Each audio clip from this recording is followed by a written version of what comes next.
India-Oman game in a cricketing context, and of course India's games ahead in the Super 4. Thank you very much. Yes. Okay. Ready.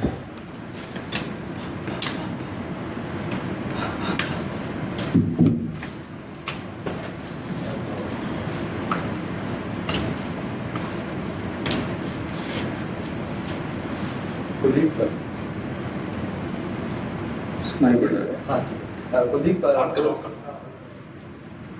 Kuldeep दो player of the matches performance आई है और जिस तरह से आपका England tour गया था, matches नहीं मिले थे, उस 2 महीने 3 महीने के बाद आके स्ट्रेट अवे परफॉर्म करना कितना चैलेंजिंग रहा है, और अब आपके मेंटल प्रिपरेशन के बारे में थोड़ा सा बताइए कि बैठे रहना आसान नहीं होता, बट आके स्ट्रेट अवे परफॉर्म करना क्या चैलेंजेस रहे इस टूर्नामेंट?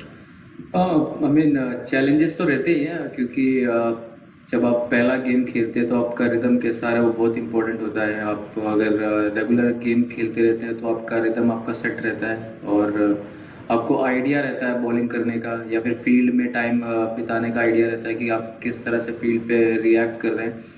वो थोड़ा था, बट इंग्लैंड में ऑब्वियसली कंडीशंस को देखते हुए या फिर टीम कॉम्बिनेशन को देखते हुए टीम में जगह नहीं मिली, बट ऑब्वियसली मेरे लिए बहुत अच्छा टाइम था अपने पर काम करने का, फिटनेस को इम्प्रूव करने का और बॉलिंग को और वॉल्यूम देने का, क्योंकि बहुत इंपॉर्टेंट होता है और बहुत कुछ सीखने को। एज ए प्लेयर आप बहुत कुछ सीखते हैं जब आप नहीं खेलते हैं। टीम जब कैसे रिएक्ट करती है सिचुएशंस में, आप बाहर से आप अच्छे से जज कर सकते हैं कभी कभी, और आपको बहुत आइडिया होता है कि आप इस सिचुएशन में होते तो आप कैसे रिएक्ट करते हैं या फिर कैसे बॉलिंग करते हैं, तो बहुत कुछ आइडिया मिला वहाँ से। एंड देन ऑब्वियसली उसके बाद दिलीप ट्रॉफी का मैच में खेला था, विकेटलेस था मैं, 35 ओवर डाले थे मैंने, तो उससे मेरा रिदम सेट हुआ। तो बहुत इंपॉर्टेंट था मेरे लिए कि वहाँ पे बॉलिंग करना, वॉल्यूम वहाँ पे ऑब्वियसली नेट्स में बॉलिंग करना, उसके बाद मैच में बॉलिंग करना, उसमें तो बहुत फ़र्क है। बट हाँ, फिर जब पहला मैच खेल रहा तो ऑब्वियसली आप चाहते हो बहुत टाइम के बाद खेले तो आप चाहते हो कि आप अच्छी परफॉर्मेंस करें, बट उतना दिमाग में मेरे था नहीं। जस्ट कि मैं जो मेरी स्ट्रेंथ रही है उस पर मैं फोकस करूं और कोशिश करूं कि अच्छे एरियाज में बॉलिंग करूं। कुलदीप, आपने अभी बात की दिलीप ट्रॉफी में आपको विकेट नहीं मिला था जस्ट यहाँ से आने से पहले। अभी इस टूर्नामेंट में सिर्फ 37 गेंदें आपने डाली है, 7 विकेट, मतलब हर अमूमन 5वें गेंद पे विकेट ले रहे हैं। Is this the best you have bowled in T20 international?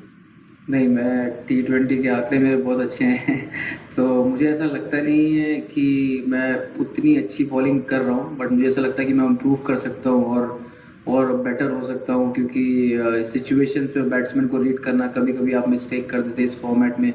जब आप हमेशा टॉप में होते हैं किसी भी टीम के और आप छोटी छोटी मिस्टेक करते हैं, वो आप नोटिस नहीं करते, बट वो आपको फील होता है कि नहीं आपने गलती की है, तो उस पर मुझे काम करना है अभी भी। और मुझे ऐसा लगता है बॉलिंग में और भी काम करने की ज़रूरत है, क्योंकि फॉर्मेट्स और भी हैं और इम्पॉर्टेंट होता है कि आपके हाथ से बॉल कैसा चल रहा है, आप खुश हैं कि नहीं खुश हैं उससे, वो सिर्फ आप अपनी बेस्ट जज हो सकते हैं, और मुझे लगता है कि अभी थोड़ा और काम करने की ज़रूरत है।